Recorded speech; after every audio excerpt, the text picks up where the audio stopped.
Faire comme pour tous les autres, un tonnerre d'applaudissements pour Titan. In the day, in the night, say it right, say it all. You either got it or you don't. You either stand or you fall. On n'est pas là pour ça. Bonsoir tout le monde, je m'appelle Titan. Je fais énormément de stand-up. Mais bon, on n'est pas là pour ça ce soir, hein, on n'est pas dans un gala. Je suis là simplement parce que j'ai une passion de ouf. Je visite les cimetières. Alors oui, pardon, je visite les cimetières avec ma grand-mère. Parce que pour moi, il faut bien qu'elle se projette aussi un peu. La vieille, pardon. Parce qu'elle a 92 ans.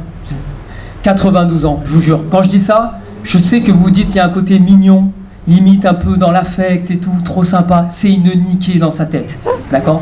Ma grand-mère est complètement niquée dans sa tête. Et c'est pour ça que je l'aime trop, on est fusionnels depuis qu'on est enfant. Et donc je suis parti dans son délire d'aller visiter un cimetière, tu vois. J'arrive dans le cimetière, on arrive et on voit un mec qui nous fait comme ça, tu vois. Nous on se dit, dans notre cerveau limité, on se dit, il nous donne le go pour s'ambiancer. Tu sais, on est là, oui. Ma grand-mère, faut parler doucement. Vous êtes dans un cimetière.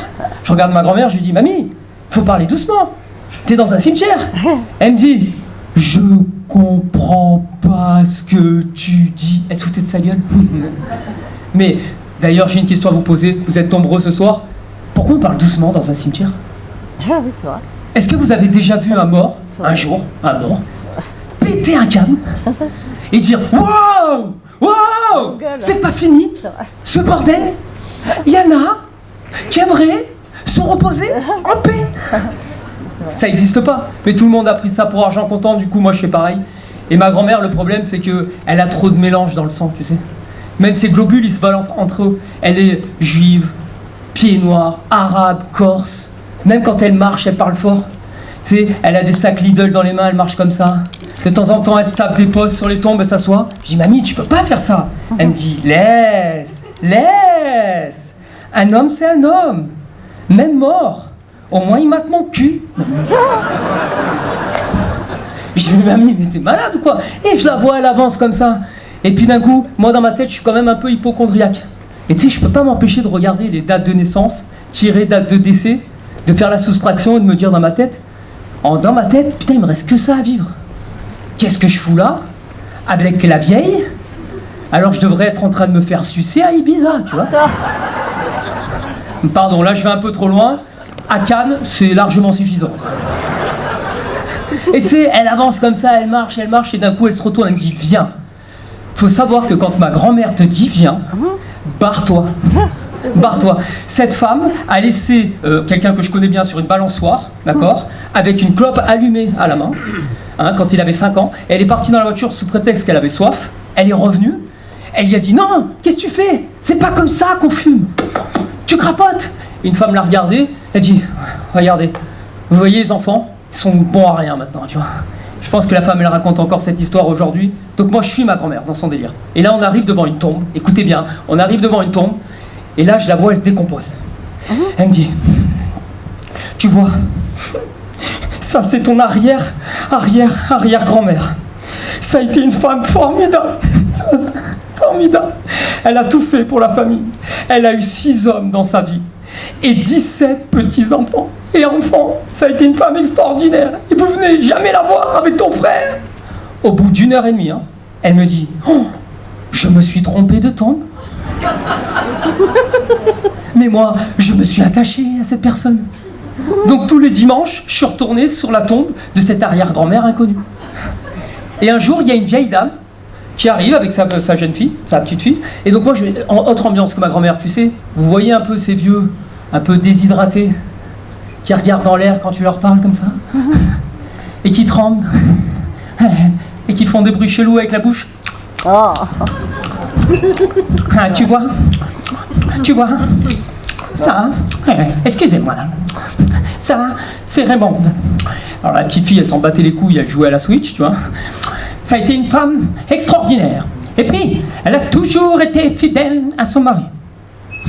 J'ai dit, excusez-moi, Mais j'ai bien connu Raymond pendant au moins 1h30 de ma vie. Et c'était une grosse pute en fait. Alors on s'est battu avec la grand-mère, mais malheureusement elle a gagné, tu vois. Et donc, comme j'ai pris ça comme un affront, je me suis mis à la boxe. Tu sais. Et la boxe, pour ceux qui savent pas, c'est très simple. C'est gauche, droite, droite, gauche, gauche, droite. On dirait un mec qui vote en France depuis des années. Le résultat est le même. Catastrophique. Ça finit en Macron. Brigitte, hein, je précise. C'est-à-dire que ça part vous êtes tous des complotistes. Hein. T'imagines un peu le coach. Allez Brigitte, oui, c'est ça Brigitte, oui, oui, oui Brigitte. Dans l'axe, dans l'axe. Pas trop dans l'axe, hein, pas trop dans l'axe Jean-Michel, tu bandes. Hein, mais il y a le cours des minimes qui arrive.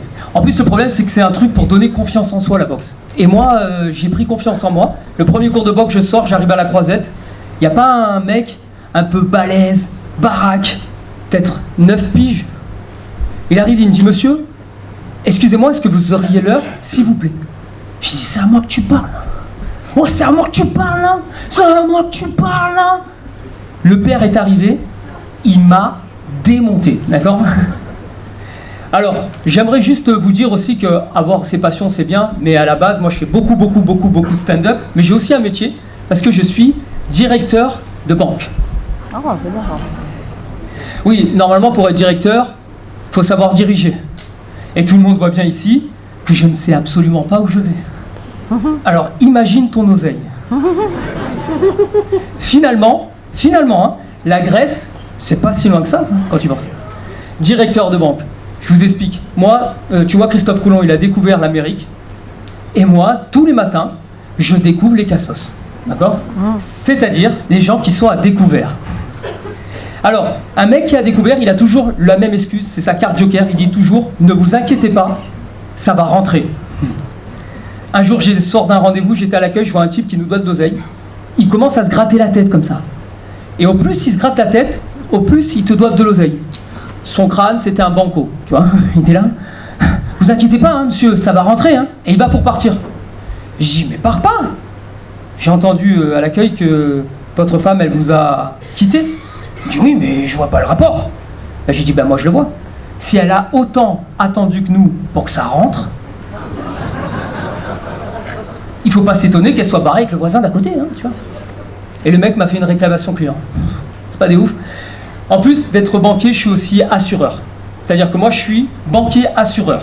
2 connards en une seule personne. Moi j'ai ton oseille et je m'assure de bien le garder.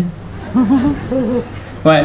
Puis, vous savez, à la banque, souvent, les gens, on a dans la réglementation qui a changé maintenant, on nous demande toujours qu'est-ce que vous faites avec votre argent. Tu sais.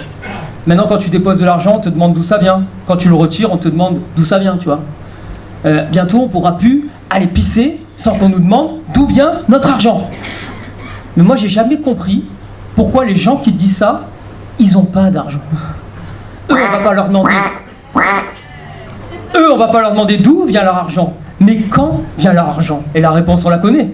C'est jamais. Merci. Merci.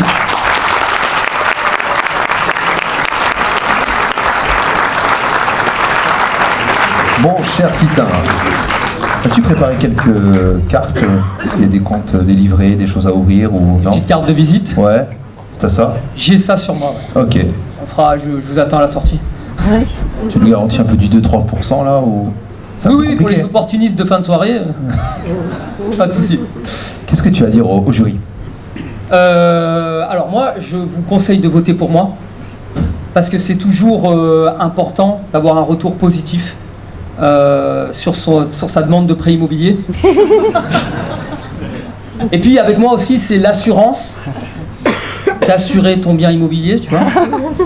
Et puis surtout parce que ça donne la force à des gens comme moi d'écrire sur des sujets qui sont pourtant pas trop marrants, mais qu'il faut tout le temps en rire, et c'est grâce à vous, grâce à vos votes qu'on peut faire quelque chose, donc merci beaucoup. Ouais. Parle bien. Ouais, c'est bien vendeur là.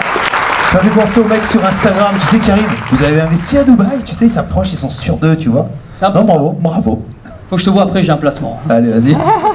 Du bruit pour Titin, s'il vous plaît.